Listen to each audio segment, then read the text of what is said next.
Halo, saya Pendeta Gomar Gultom.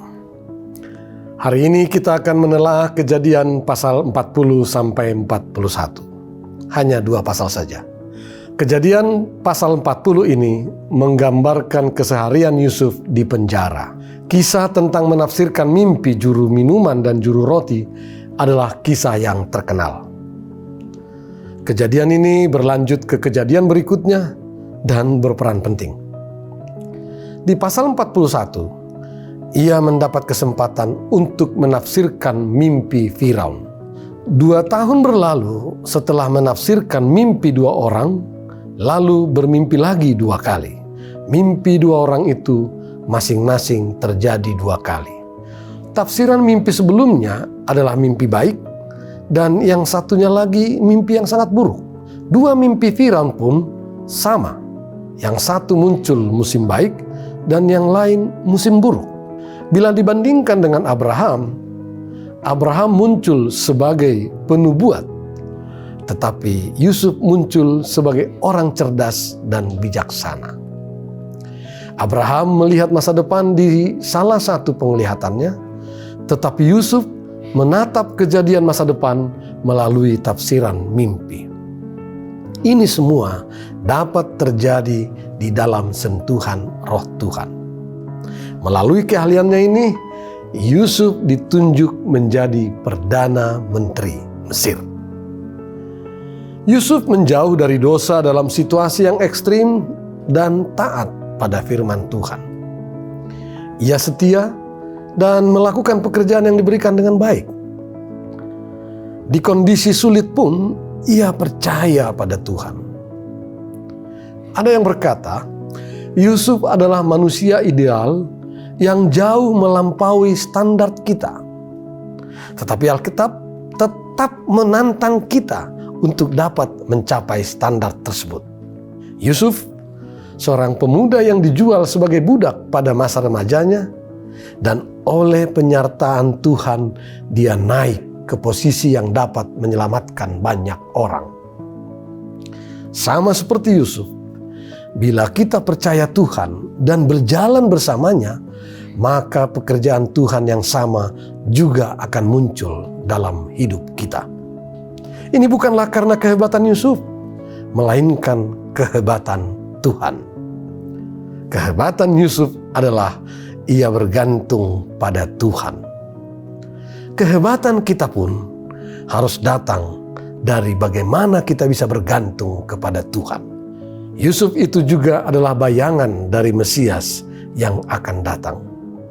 Yusuf menyelamatkan orang, dan Mesias yang akan datang juga akan menyelamatkan seluruh manusia dari dosa. Maka mari kita simpan dalam hati hal-hal seperti ini dan bersama kita membaca Kejadian pasal 40 sampai 41.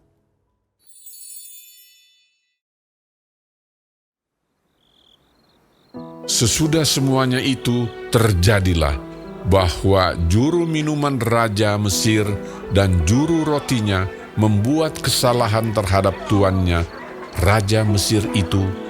Maka murkalah Fir'aun kepada kedua pegawai istananya, kepala juru minuman dan kepala juru roti itu.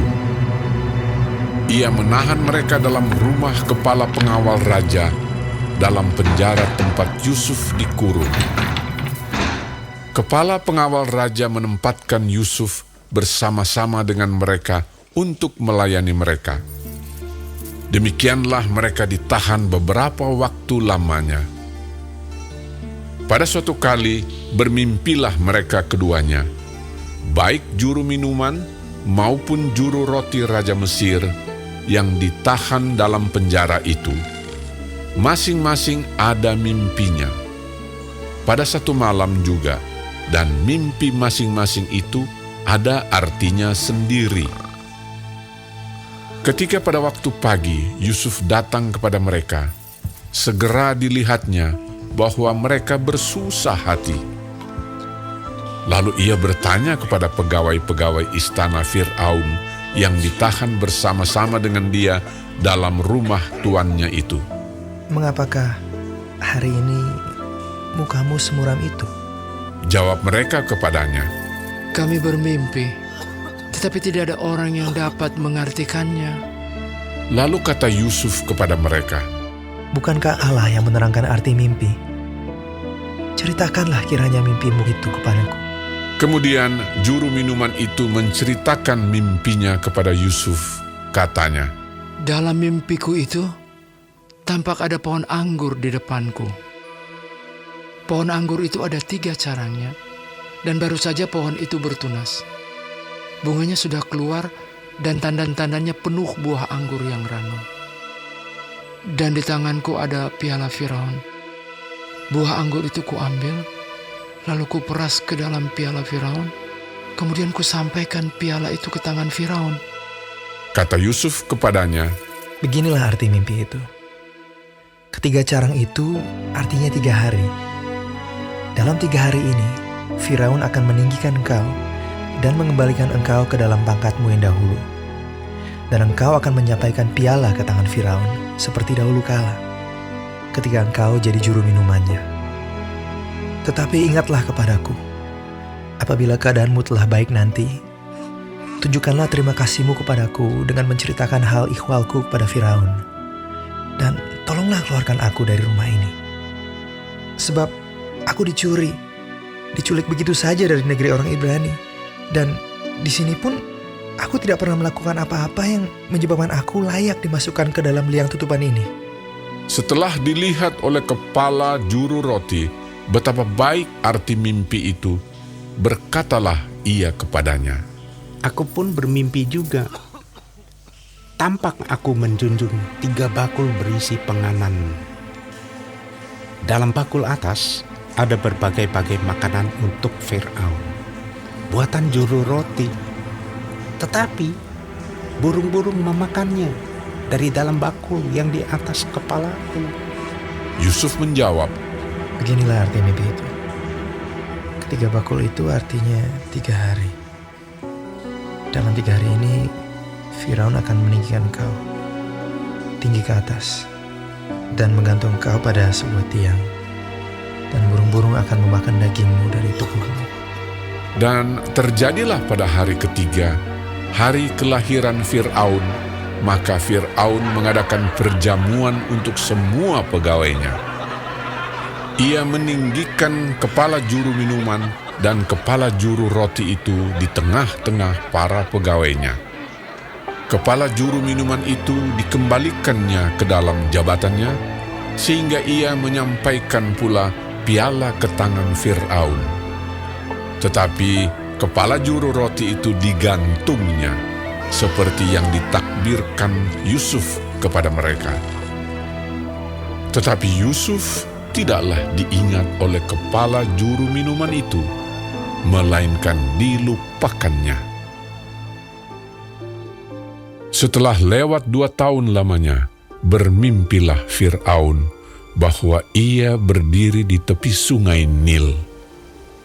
Tampaklah dari sungai Nil itu keluar 7 ekor lembu yang indah bangunnya dan gemuk badannya, lalu memakan rumput yang di tepi sungai itu.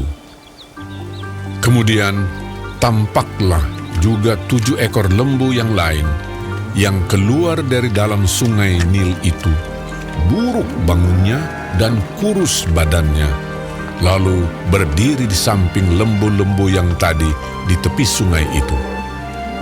Lembu-lembu yang buruk bangunnya dan kurus badannya itu memakan ke-7 ekor lembu yang indah bangunnya dan gemuk itu.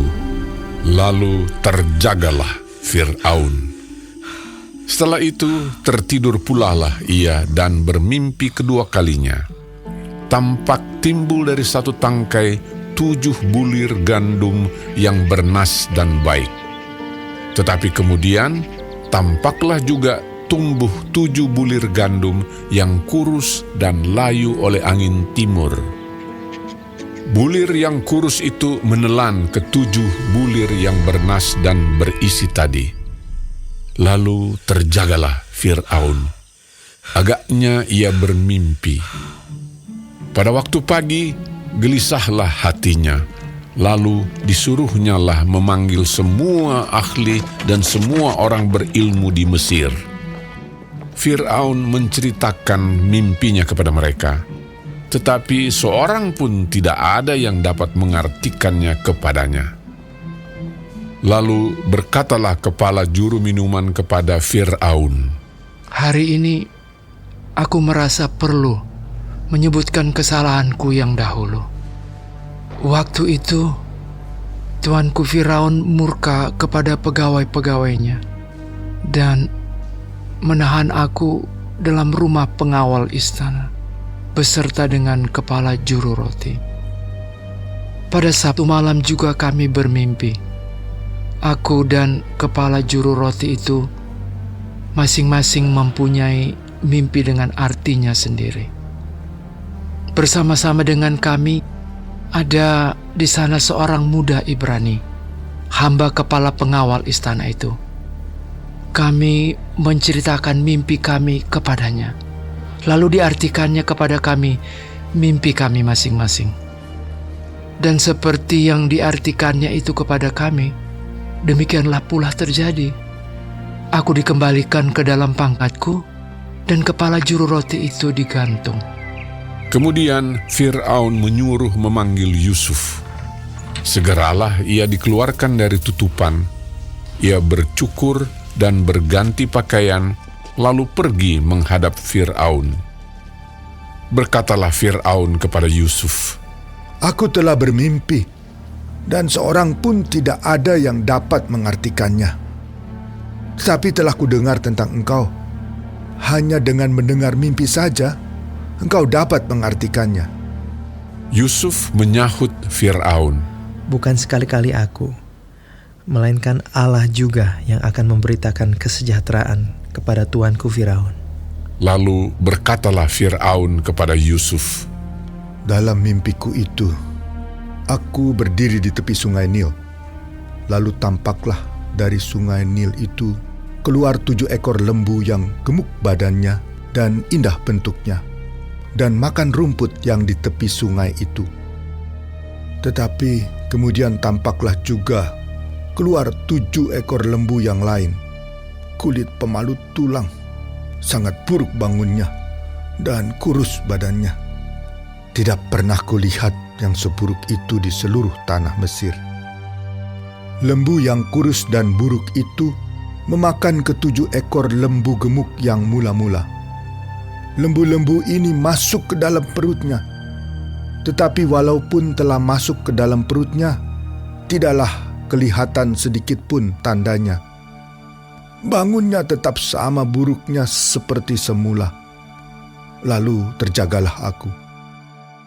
Selanjutnya, dalam mimpiku itu kulihat timbul dari satu tangkai 7 bulir gandum yang berisi dan baik. Tetapi kemudian tampaklah juga tumbuh 7 bulir yang kering, kurus dan layu oleh angin timur. Bulir yang kurus itu memakan ke-7 bulir yang baik tadi. Telah kuceritakan hal ini kepada semua ahli, tetapi seorang pun tidak ada yang dapat menerangkannya kepadaku. Lalu kata Yusuf kepada Fir'aun, Kedua mimpi tuanku Firaun itu sama. Allah telah memberitahukan kepada tuanku Firaun apa yang hendak dilakukannya. Ke-7 ekor lembu yang baik itu ialah 7 tahun, dan ke-7 bulir gandum yang baik itu ialah 7 tahun juga. Kedua mimpi itu sama. Ke-7 ekor lembu yang kurus dan buruk, yang keluar kemudian, maksudnya 7 tahun. Demikian pula ke-7 bulir gandum yang hampa dan layu oleh angin timur itu. Maksudnya akan ada 7 tahun kelaparan. Inilah maksud perkataanku ketika aku berkata kepada tuanku Firaun, Allah telah memperlihatkan kepada tuanku Firaun apa yang hendak dilakukannya. Ketahuilah tuanku, akan datang 7 tahun kelimpahan di seluruh tanah Mesir. Kemudian akan timbul 7 tahun kelaparan. Maka akan dilupakan segala kelimpahan itu di tanah Mesir, karena kelaparan itu mengurus keringkan negeri ini. Sesudah itu akan tidak kelihatan lagi bekas-bekas kelimpahan di negeri ini karena kelaparan itu. Sebab sangat hebatnya kelaparan itu. Sampai 2 kali mimpi itu diulangi bagi tuanku Firaun, berarti hal itu telah ditetapkan oleh Allah dan Allah akan segera melakukannya. Oleh sebab itu, baiklah tuanku Firaun mencari seorang yang berakal budi dan bijaksana dan mengangkatnya menjadi kuasa atas tanah Mesir. Baiklah juga tuanku Firaun berbuat begini, yakni menempatkan penilik-penilik atas negeri ini, dan dalam ke-7 tahun kelimpahan itu memungut 1/5 dari hasil tanah Mesir. Mereka harus mengumpulkan segala bahan makanan dalam tahun-tahun baik yang akan datang ini. Dan di bawah kuasa tuanku Firaun menimbun gandum di kota-kota sebagai bahan makanan serta menyimpannya. Demikianlah segala bahan makanan itu menjadi persediaan untuk negeri ini dalam ke-7 tahun kelaparan yang akan terjadi di tanah Mesir, supaya negeri ini jangan binasa karena kelaparan itu. Usul itu dipandang baik oleh Fir'aun dan oleh semua pegawainya. Lalu berkatalah Fir'aun kepada para pegawainya, Mungkinkah kita mendapat orang seperti ini? Seorang yang penuh dengan roh Allah. kata Fir'aun kepada Yusuf, Oleh karena Allah telah memberitahukan semuanya ini kepadamu. Tidaklah ada orang yang demikian berakal budi dan bijaksana seperti engkau. Engkaulah menjadi kuasa atas istanaku, dan kepada perintahmu seluruh rakyatku akan taat. Hanya tahta inilah kelebihanku daripadamu. Selanjutnya Fir'aun berkata kepada Yusuf, Dengan ini, aku melantik engkau menjadi kuasa atas seluruh tanah Mesir. Sesudah itu Fir'aun menanggalkan cincin meterainya dari jarinya dan mengenakannya pada jari Yusuf. Dipakaikannya lah kepada Yusuf pakaian daripada kain halus dan digantungkannya kalung emas pada lehernya. Lalu Fir'aun menyuruh menaikkan Yusuf dalam keretanya yang kedua, dan berserulah orang di hadapan Yusuf, Hormat! Demikianlah Yusuf dilantik oleh Fir'aun menjadi kuasa atas seluruh tanah Mesir. Berkatalah Fir'aun kepada Yusuf, Akulah Firaun, tetapi dengan tidak setaumu, seorang pun tidak boleh bergerak di seluruh tanah Mesir. Lalu Fir'aun menamai Yusuf Zavnat Pa'aneah, serta memberikan Asnat, anak Potifera, imam di On, kepadanya menjadi istrinya. Demikianlah Yusuf muncul sebagai kuasa atas seluruh tanah Mesir. Yusuf berumur 30 tahun ketika ia menghadap Fir'aun, raja Mesir itu. Maka pergilah Yusuf dari depan Fir'aun, lalu dikelilinginya seluruh tanah Mesir. Tanah itu mengeluarkan hasil bertumpuk-tumpuk dalam ke-7 tahun kelimpahan itu. Maka Yusuf mengumpulkan segala bahan makanan ke-7 tahun kelimpahan yang ada di tanah Mesir, lalu disimpannya di kota-kota. Hasil daerah sekitar tiap-tiap kota disimpan di dalam kota itu. Demikianlah Yusuf menimbun gandum seperti pasir di laut, sangat banyak, sehingga orang berhenti menghitungnya karena memang tidak terhitung. Sebelum datang tahun kelaparan itu, lahirlah bagi Yusuf 2 orang anak laki-laki yang dilahirkan oleh Asnat, anak Potifera, imam di On. Yusuf memberi nama Manasye kepada anak sulungnya itu, sebab katanya, Allah telah membuat aku lupa sama sekali kepada kesukaranku dan kepada rumah bapakku. dan kepada anaknya yang kedua diberinya nama Efraim, sebab katanya, Allah membuat aku mendapat anak dalam negeri kesengsaraanku. setelah lewat ke-7 tahun kelimpahan yang ada di tanah Mesir itu, mulailah datang 7 tahun kelaparan, seperti yang telah dikatakan Yusuf. dalam segala negeri ada kelaparan, tetapi di seluruh negeri Mesir ada roti. Ketika seluruh negeri Mesir menderita kelaparan dan rakyat berteriak meminta roti kepada Fir'aun, berkatalah Fir'aun kepada semua orang Mesir, Pergilah kepada Yusuf, perbuatlah apa yang akan dikatakannya kepadamu. kelaparan itu merajalela di seluruh bumi. Maka Yusuf membuka segala lumbung dan menjual gandum kepada orang Mesir, sebab makin hebat kelaparan itu di tanah Mesir. Juga dari seluruh bumi datanglah orang ke Mesir untuk membeli gandum dari Yusuf, sebab hebat kelaparan itu di seluruh bumi.